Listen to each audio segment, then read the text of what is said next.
Bonjour à tous, capsule juridique numéro 206 du 14 mai 2024. Je vais vous parler aujourd'hui de la France, de l'Italie et de la Suède. En France tout d'abord. Dans ma capsule 190 du 1er décembre 2023, je vais vous parler de la relaxe de l'artiste Lecto qui avait caricaturé Emmanuel Macron manipulé par le marionnettiste Attali.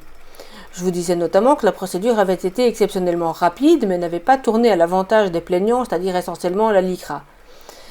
La LICRA, et suivie sans doute par le parquet, avait interjeté appel, mais on annonce il y a quelques jours que moins de 6 mois après le jugement, on a déjà un arrêt d'appel, mais ça ne va toujours pas plaire aux plaignants puisque la relaxe est confirmée.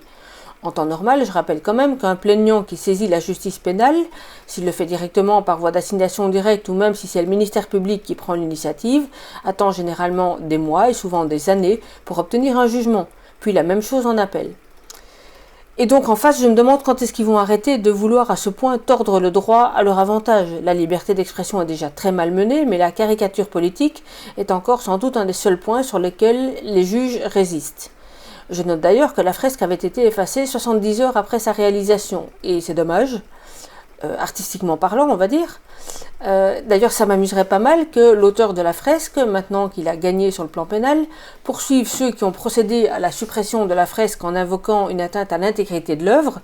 Alors vous le savez ou pas, je ne sais pas, le droit d'auteur comprend différents volets, des droits patrimoniaux et des droits moraux, et parmi les droits moraux, il y a un des droits qui est le droit au respect de l'intégrité de l'œuvre, en vertu duquel un auteur peut s'opposer à toute atteinte à l'intégrité de son œuvre. Alors en pratique, il ne l'invoquera sans doute que s'il avait l'autorisation du propriétaire du mur de peindre à cet endroit. Je me rappelle plus d'ailleurs si c'était un panneau qui avait été fait, installé pour l'occasion ou la façade d'une maison. Il me semble que c'était une façade. Parce que en pratique, quand le graffeur est lui-même en infraction, généralement, il n'ose pas protester. Et à mon sens, en toute logique, si jamais il y avait une action dans ce genre-là, il faudrait alors condamner la préfecture et la communauté d'agglomération qui se sont abusés à supprimer la fresque. Donc voilà, monsieur Lecto, si vous m'entendez, suggérez ça à vos avocats, ça pourrait être très très amusant pour vous et pour nous. Et si quelqu'un a Lecto dans ses contacts personnels, ma foi, faites suivre. En Italie à présent, et plus précisément à Bolzano, la directrice de la pharmacie interne d'un hôpital avait été suspendue après avoir refusé l'injection Covid. Elle a introduit une procédure contre son employeur, la direction sanitaire locale de Bolzano. Et un article vient d'annoncer que la juridiction lui avait alloué une indemnisation de près de 170 000 €.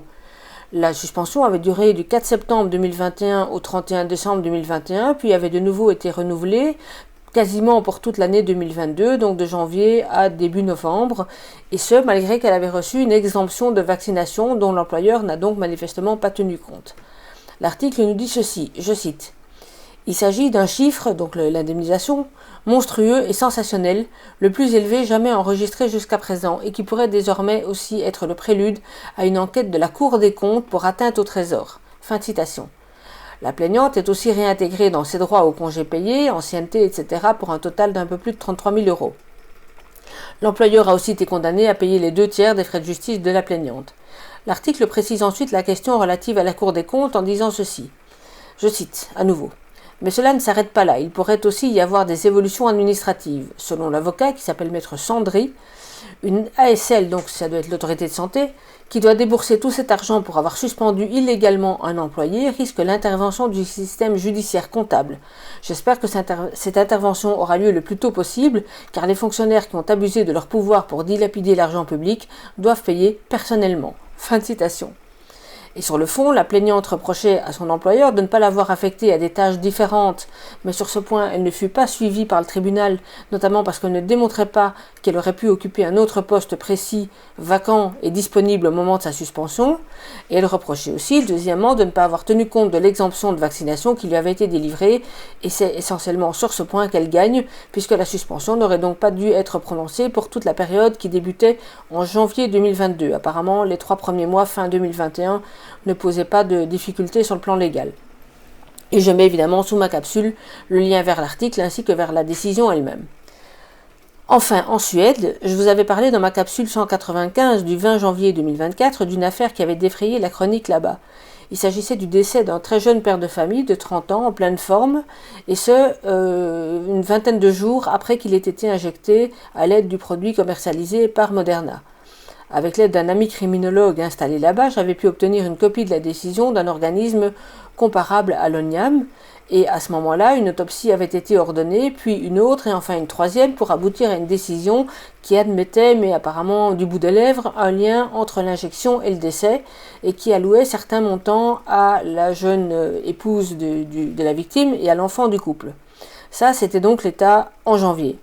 L'une des particularités de cette affaire était aussi que cette injonction avait eu lieu alors que l'administration de la santé publique avait, au moment de l'injection, suspendu l'utilisation de ce produit précis pour toutes les personnes nées en 91 et après, et ce parce qu'une étude avait déjà démontré des risques de myocardite et de péricardite pour cette tranche d'âge. Par la suite donc, après la troisième autopsie et expertise, l'épouse de la victime, en son nom propre et au nom de leur fille, ainsi que la mère de la victime, ont déposé une plainte pénale en date du 9 avril 2024. Et à présent, l'enquête pénale est lancée. Le procureur, qui s'appelle Gunnar Brodin, a décidé d'ouvrir une enquête pénale préliminaire, mais n'en dit pas plus, secret de l'instruction oblige, affaire à suivre. Et je compte sur mon ami qui me tient toujours au courant, et merci à lui. Et une petite citation pour terminer, je cite « L'une des leçons les plus tristes de l'histoire est la suivante. Si nous avons été trompés suffisamment longtemps, nous avons tendance à rejeter toute preuve de la tromperie. Nous ne sommes plus intéressés par la recherche de la vérité. L'embrouille nous a capturés. Il est tout simplement trop douloureux de reconnaître, même à nos propres yeux, que nous nous sommes fait avoir. Une fois que vous avez donné à un charlatan le pouvoir sur vous, vous ne le récupérez presque jamais. » Fin de citation. Et c'est attribué à Carl Sagan, qui était un scientifique et astronome, et d'après ce que j'ai pu lire de lui, il aurait été bien déçu de ce que certains ont fait de la science avec un grand S depuis quelques années.